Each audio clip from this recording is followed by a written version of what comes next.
आज नौकरी के लिए जो युवा होते हैं उनको बहुत परीक्षाएं देनी पड़ती है और उनको लगभग 20 रिक्रूटमेंट एजेंसीज है। तो कोई 4-5 में अगर परीक्षाएं देता है तो उतनी परीक्षा उतनी जगह जाना, ये सब समाप्त करने के लिए एक ऐतिहासिक फैसले में नेशनल रिक्रूटमेंट एजेंसी, राष्ट्रीय भर्ती संस्था, ये परीक्षा लेने वाली कॉमन एलिजिबिलिटी टेस्ट ये लेगी और इसका करोड़ों छात्रों को लाभ मिलेगा। छात्रों को यानी युवाओं को लाभ मिलेगा जो नौकरी के लिए आवेदन करते हैं। 1 करोड़ गन्ना किसानों के लिए इस साल भी परंपरा के अनुसार जो फेयर एंड रेम्यूनरेटिव प्राइसेस है, लाभकारी मूल्य बढ़ाकर दिया है। अब 285 रुपए पर क्विंटल यानी 2850 रुपए एक टन का दाम निश्चित हुआ है और 1% अगर रिकवरी बढ़ेगी, 10% रिकवरी के आधार पर यह है, लेकिन अगर 11% रिकवरी होती है तो 28 रुपये 50 पैसे ज्यादा मिलेंगे पर क्विंटल और 9.5 या उससे भी कम अगर रहता है तो भी गन्ना किसान को संरक्षण देते हुए 270 रुपए का दाम मिलेगा। ये निर्णय भी किया है, 270 रुपये 50 पैसे 75 पैसे। तो इससे 1 करोड़ किसान लाभान्वित होंगे।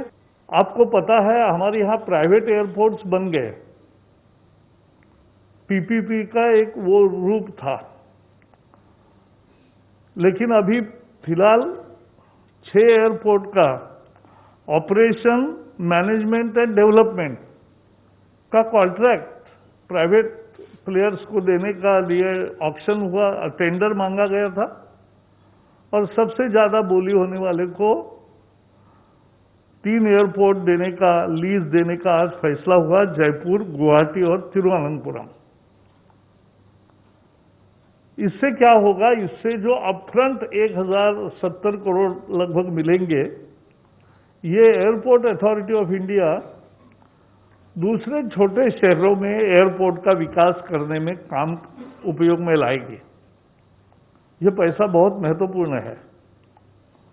और दूसरा फायदा ये होगा कि यात्रियों को अच्छी सुविधा मिलेगी। ट्रैवल सेक्टर की अभी एक प्रॉब्लम है, कोविड के कारण खपत कम है, कोविड के कारण ग्राहकों का बिल, इंडस्ट्रियल मांग भी कम है और बिल सारा जमा नहीं हो रहा है समय पे, इसलिए दिक्कत में है राज्य की डिस्कॉम्स। उनको राहत देने के लिए पावर फाइनेंस कॉरपोरेशन और रूरल इलेक्ट्रिफिकेशन कॉरपोरेशन, इनको वर्किंग कैपिटल के 25% अधिक लोन देने का जो अधिकार था वो इस साल मिलेगा, above limit of working capital with cap of 25%। तो ये उनको आज ज्यादा लोन की रकम मिलेगी, उससे डिस्कॉम की लिक्विडिटी बढ़ेगी और डिस्कॉम्स काम कर सकेंगे, बिजली नहीं जाएगी। इसके लिए ये बहुत सुधार जरूरी था। मध्यम, सूक्ष्म एवं लघु उद्योगों के लिए उनके काम करने के बाद बिल का भुगतान 90 दिन के बाद होता है। तो ये बिल का भुगतान देरी से होने पर उनकी लिक्विडिटी प्रॉब्लम आता है और इसलिए उनको तुरंत पैसा मिले, इसलिए डिस्काउंट की एक व्यवस्था ट्रेड्स एक्सचेंज में होती है, TREDS, इस एक्सचेंज के द्वारा होती है।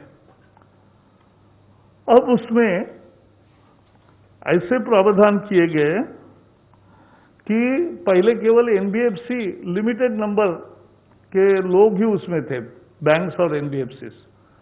अब सारे एनबीएफसी को परमिशन दिया है डिस्काउंटिंग की फैसिलिटी का। इससे क्या फायदा होगा? छोटे और मध्यम लघु उद्योगों को फायदा ये होगा कि कंपटीशन बढ़ेगी, डिस्काउंट कम रेट में होगा, कम रेट में डिस्काउंटिंग करके मिलेगा, फैसिलिटी मिलेगी, लिक्विडिटी जल्दी मिलेगी। और ये भी टेक्नोलॉजी के माध्यम से किया है कि कोई डबल डिस्काउंटिंग ना करे, यानी एक ही बिल पर दो जगह जाकर डिस्काउंट ना ले, डिस्काउंटिंग करके पैसे ना ले। ये भी एक व्यवस्था इसमें की गई है।